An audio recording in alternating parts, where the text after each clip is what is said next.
오늘 우리 같이 함께 은혜 받을 말씀은 신약 성경 중에 처음 마태복음 16장 13절에서 20절 말씀입니다. 예수께서 빌립보 가이사랴 지방에 이르러 제자들에게 물어 이르시되 사람들이 인자를 누구라 하느냐? 이르되 더러는 세례 요한, 더러는 엘리야, 어떤 이는 에레미야나 선지자 중에 하나라 하나이다. 이르시되 너희는 나를 누구라 하느냐? 시몬 베드로가 대답하여 이르되 주는 그리스도시요 살아계신 하나님의 아들이시니이다. 예수께서 대답하여 이르시되 바요나 시몬아, 내가 복이 있도다. 이를 네게 알게 하니는 혈육이 아니요 하늘에 계신 내 아버지시니라.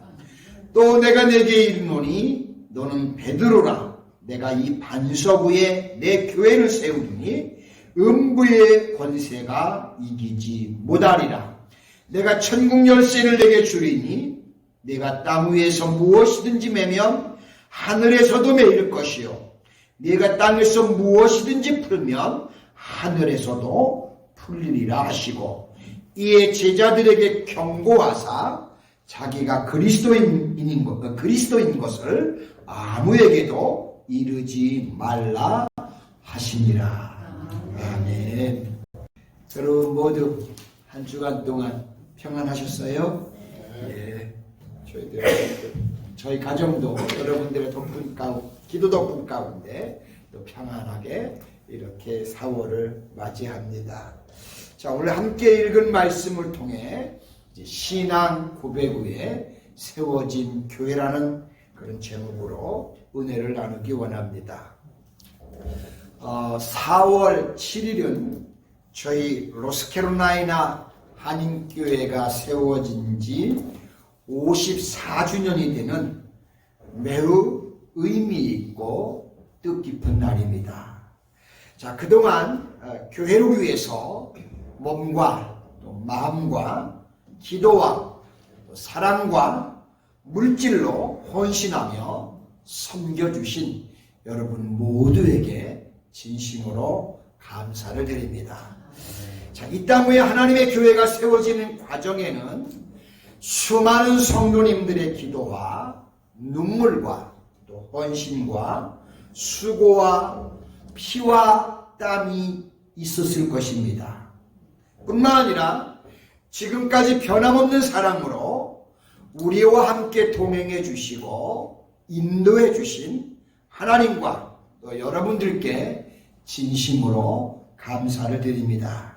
자, 우리 노스캐롤라이나 한인교회가 주님이 이 세상에 재림하시고 다시 오시는 그날까지 변함없이 존재하는 가운데 우리에게 맡겨진 복음의 사명을 온전히 감당하며 주님으로부터 잘했다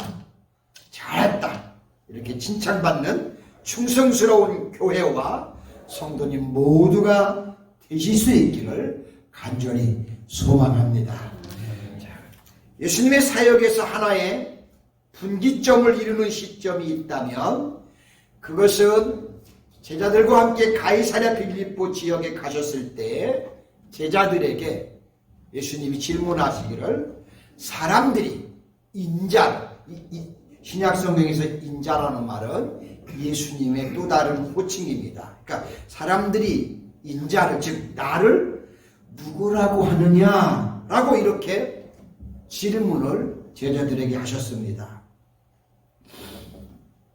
그 이유는 이전까지 예수님께서는 주로 사람들의 병을 고쳐주시고 또 귀신들을 쫓아내 주시면서 하나님 나라의 모습이 어떤 것인지를 증거했던 것들이 이제까지 주님 사역의 특징이었다면 이 이후부터, 가이사랴 빌립보 이후부터는 예수님 자신의 죽음을 구체적으로 이제 말씀하시면서 죽음을 본격적으로 준비하는 것을 성경에서 볼 수가 있습니다. 자, 하루는 예수님께서는 제자들과 더불어 이제 갈릴리 북동쪽 건너로 건너가신 후에 계속 이제 북쪽으로 올라가셔서 가이사랴 빌립보 지방으로 들어가셨습니다. 이 시기는 주님의 고난이 예비된 마지막 6월절을 한 달 반가량 정도 남겨둔 때였습니다. 그 때문인지 곧 있을 고난을 앞둔 예수님께서는 제자들과 평소보다 더 친밀하게 깊게 교제하기 위해서 그들과 함께 이스라엘 변경에 가이사랴 빌립보로 가셨습니다. 자, 신학자들의 이제 견해인데요. 물론 저도 이 견해에 동의합니다. 예수님의 마지막 북쪽 가이사랴 빌립보 여행은 이제 곧 당하실 순환을 앞둔 예수님께서 그분의 공생의 3년을 총 결산하기 위해 가시는 여정이었다고 학자들이 그렇게 이야기합니다. 저도 그렇게 봅니다. 자, 그리고 예수님께서는 13절에 보시면 빌립보 가이사랴 지방에 이르러 제자들에게 이르시되 사람들이 인자를 누구라 하더냐, 그러니까 나를 누구라고 하더냐라고 이렇게 제자들에게 질문을 하셨습니다. 자, 그러자 제자들이 예수님께서 그 당시 사람들에 대한 생각을 전합니다. 어떻게 전했냐면 사람들 가운데 어떤 사람들은 세례 요한이라고 하는 사람도 있어요. 또 아니면 엘리야나 에레미야나 혹은 선지자 중에 하나라고 그렇게 말하는 사람들도 있습니다라고 예수님께 이야기합니다. 이와 같이 그 당시의 유대인들은 예수님에 대해서 비범한 하나님의 종이라고 이해했을 뿐 그분이 하나님의 아들 예수께서 그리스도이심을 옳게 아는 사람들은 별로 없었습니다. 자, 그러나 예수님의 공생의 기간 동안 그분께 받은 사랑과 믿음으로 담대해진 베드로 사도는 16절에 보시면 어떻게 대답을 하냐면 주는 그리스도시요 살아계신 하나님의 아들이십니다 라고 이렇게 당당하게 베드로가 예수님을 향해서 고백을 했습니다. 이 고백은 정말 멋진 정확한 신앙 고백이라고 저는 그렇게 믿습니다. 저와 여러분들도 우리 주님을 향해서 베드로처럼 이렇게 신앙을 고백하기를 원합니다. 자, 예수님께서는 그와 같은 베드로의 신앙 고백을 들으시고 자신의 공생애를 통해 드러내려고 했던 바가 올바르게 나타나셨음을 매우 만족해 하시고 기뻐하셨습니다. 그래서 예수님은 이 흐뭇한 감정을 숨기지 않으시고 베드로 사도에게 축복을 부어주셨습니다. 17절에 보시면 바요나 시므나 내가 복이 있도다. 그럼 베드로의 원래 이름입니다. 이를 내게 알게 하니는 혈육이 아니요 하늘에 계신 내 아버지시니라 라고 하셨습니다.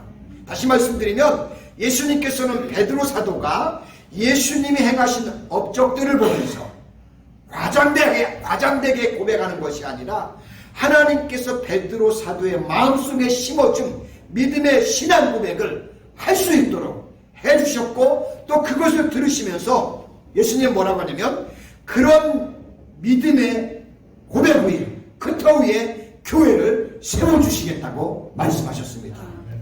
저는 이 과정을 보면서 이 땅의 모든 교회들과 성도님들에게 시사하는 바가 크다고 믿습니다.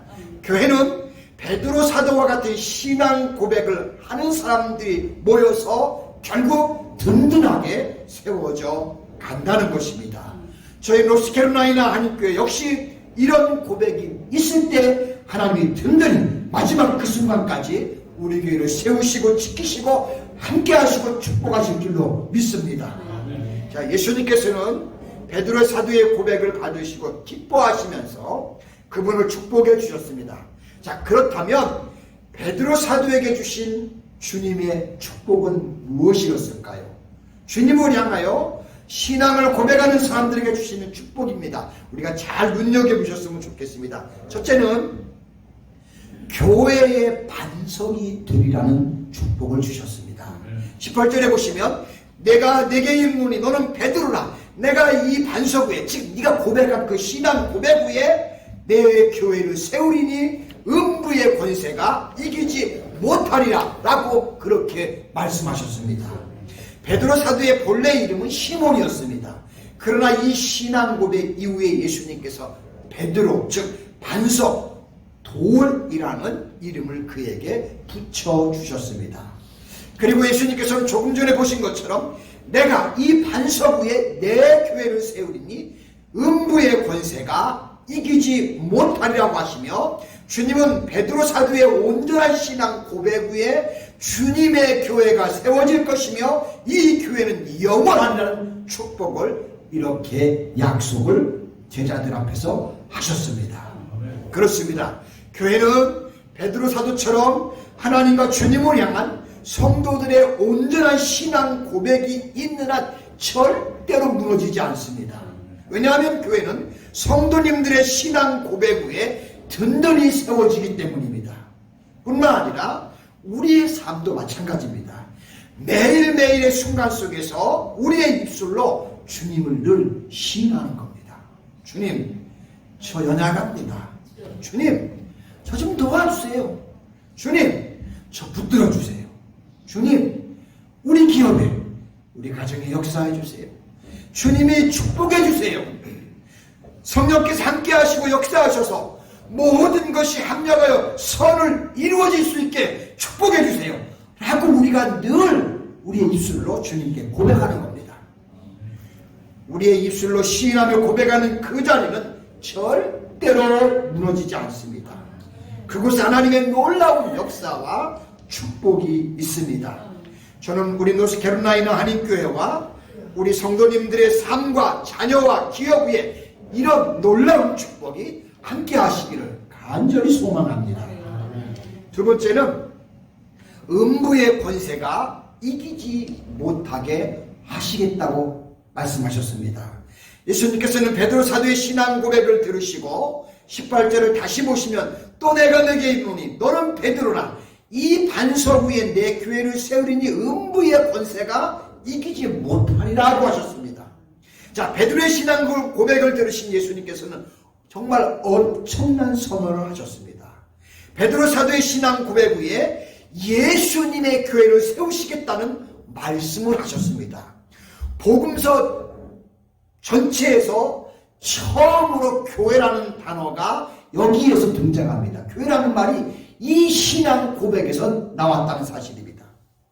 그리고 그 어떤 것도 심지어 음부의 권세까지도 그 교회를 이기지 못하게 하시겠다고 그렇게 주님이 말씀하셨습니다.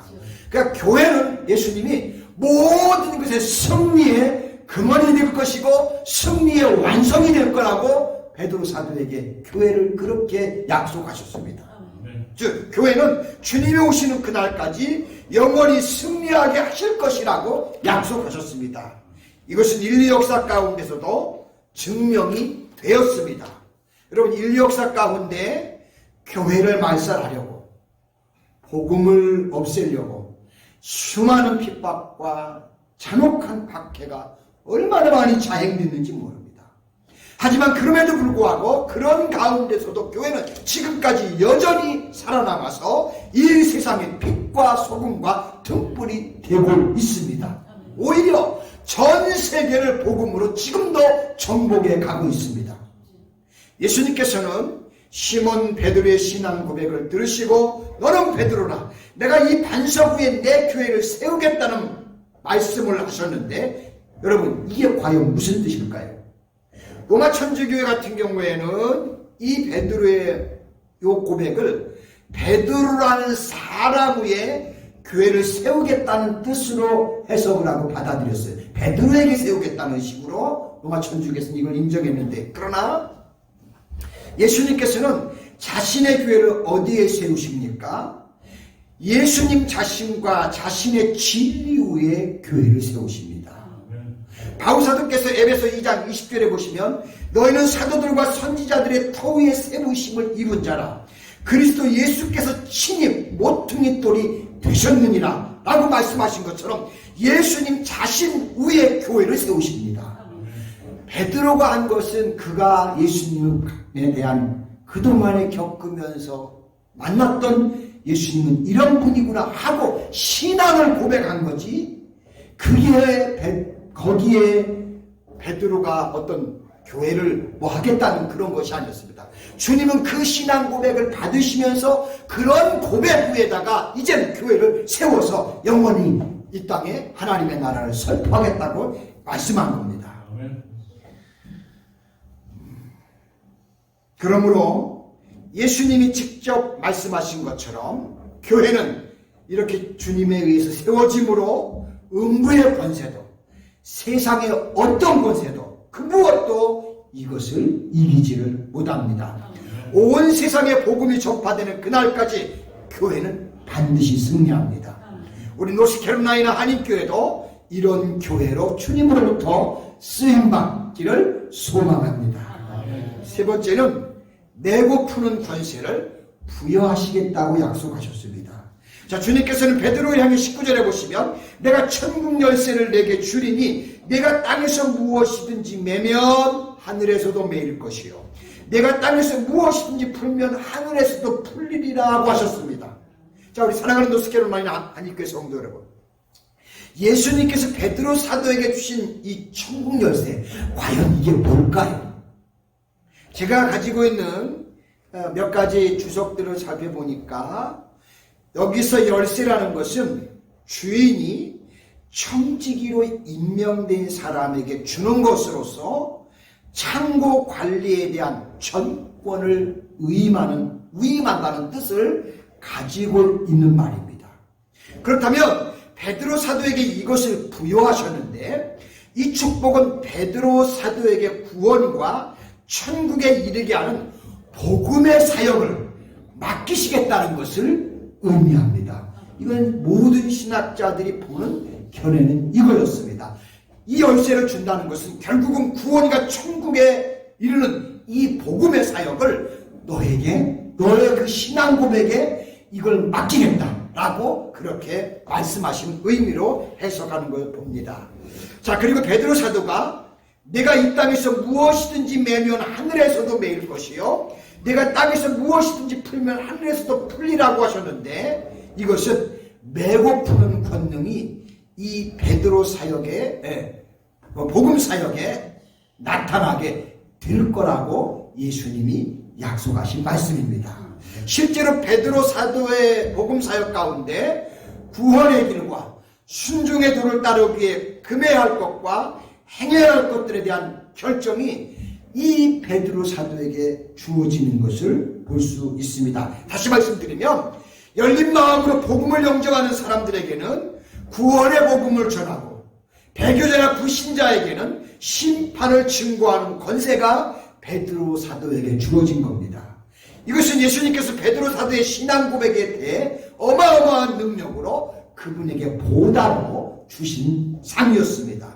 여러분, 그러므로 우리가 베드로처럼 주님을 향해서 신앙 고백을 바르게 할 때 주님은 그 신앙 고백을 받으시고 받으시는 그거에 대한 보답으로 우리에게 또한 우리가 그렇게 믿고 그런 분이라고 확신하고 그렇게 살겠다라고 한다면 예수님도 덤으로 우리에게 그에 따른 어마어마한 능력으로 우리에게 보생하셔서 우리의 삶을 통해서 하나님의 은혜가 나타나도록 역사하신다는 사실입니다. 자, 왜냐하면 베드로 사도의 이 최초의 신앙 고백과 같은 비교할 만한 신앙 고백은 더 이상 없기 때문이라고 저는 그렇게 봅니다. 십자가의 고난을 앞둔 피곤한 주님의 영혼이 평강을 되찾을 수 있을 만한 정말 멋진 신앙 고백이 바로 베드로의 신앙 고백이었기 때문입니다. 자, 그렇다면 우리가 어떻게 이 사실을 확신할 수 있을까요? 예수님께서 바요나시구나, 내가 복이 있도다, 이를 내게 알게 하니는 혈육이 아니고 하늘에 계신 내 아버지라고 말씀을 하셨기 때문입니다. 뿐만 아니라 내가 내게 이르노니 너는 베드로라. 내가 이 반석 위에 내 교회를 세우리니 음부의 권세가 이기지 못하리라고 그렇게 말씀을 하셨기 때문입니다. 뿐만 아니라 그리고 내가 천국 열쇠를 내게 주리니 네가 땅에서 무엇이든지 매면 하늘에서도 매일 것이요 내가 땅에서 무엇이든지 풀면 하늘에서도 풀리라고 이렇게까지 베드로를 축복해 주셨습니다. 여러분 마찬가지입니다. 지금도 주님을 나의 주, 나의 그리스도라고 신앙을 고백하면서 베드로처럼 우리가 신앙 고백하면 베드로에게 베푸셨던 것처럼 여전히 변함없이 우리 주님은 우리를 이렇게 또 축복하고 은혜를 베푸신다는 사실입니다. 베드로 사도의 놀라운 신앙 고백에 대한 예수님의 축복은 한마디로 말해서 어마어마한 것이었습니다. 근데 더 놀라운 것은 이 축복이 베드로를 통하여 베드로와 동일한 신앙 고백을 하는 모든 교회와 모든 성도님들에게 동일하게 똑같이 주어졌다는 것입니다. 베드로만이 아니라 베드로처럼 예수님을 시인하고 고백하는 사람들에게도 동일하게 이 축복이 함께 주어졌다는 겁니다. 누구든지 주는 그리스도시여 살아계신 하나님의 아들이십니다 라고 하기만 하면 내가 천국 열쇠를 내게 주리니 내가 땅에서 무엇이든지 매면 하늘에서도 매일 것이고 내가 땅에서 무엇이든지 풀면 하늘에서도 풀리라고 하신 것처럼 저와 여러분들이 우리가 이렇게 고백하며 기도하며 부르짖을 때 베드로에게 역사하시고 응답하신 것처럼 우리에게도 동일하게 역사하시고 응답하시고 축복한다는 사실입니다. 아무쪼록 우리 노스캐롤라이나 한인교회 우회와 또 우리 성도님들과 우리가 하늘나라 들어가는 그날까지 주님의 이 놀라운 축복이 그 재림하시는 그날까지 영원히 우리와 함께 하실 수 있기를 간절히 주님의 이름으로 축복합니다. 기도합니다. 하나님 아버지 고맙고 감사합니다. 이곳에 하나님의 뜻과 섭리 속에 우리 또 50여 년 전에 이렇게 노스캐롤라이나 한인교회를 세워주시고 지금까지 하나님이 함께 해주셨습니다. 주님이 베드로에게 처음 교회를 약속하신 것처럼 주님 오시는 날까지 그의 고백 후에 교회는 영원할 거라고 한 것처럼 우리 교회도 주님 오시는 그날까지 아버지 그 역사가 있기를 원합니다. 아버지 우리가 베드로처럼 그러려면 주님을 향해서 바르게 날마다 입술로 주는 그리스도시요 살아계신 하나님의 아들이라고 늘 고백하기를 원합니다. 아버지 삶에서도 고백하게 하여 주옵소서. 그러면 주님은 언제나 변함없이 우리와 함께하면서 우리의 삶 속에 놀라운 주의 은혜를 전무후무하게 베푸실 줄로 믿습니다. 아버지 이런 은혜가 우리 교회와 우리 성도님들의 가정과 자녀와 기업 속에 주님 오시는 날까지 함께하도록 축복하여 주옵소서. 예수님의 거룩하신 이름으로 기도드립니다. 아멘.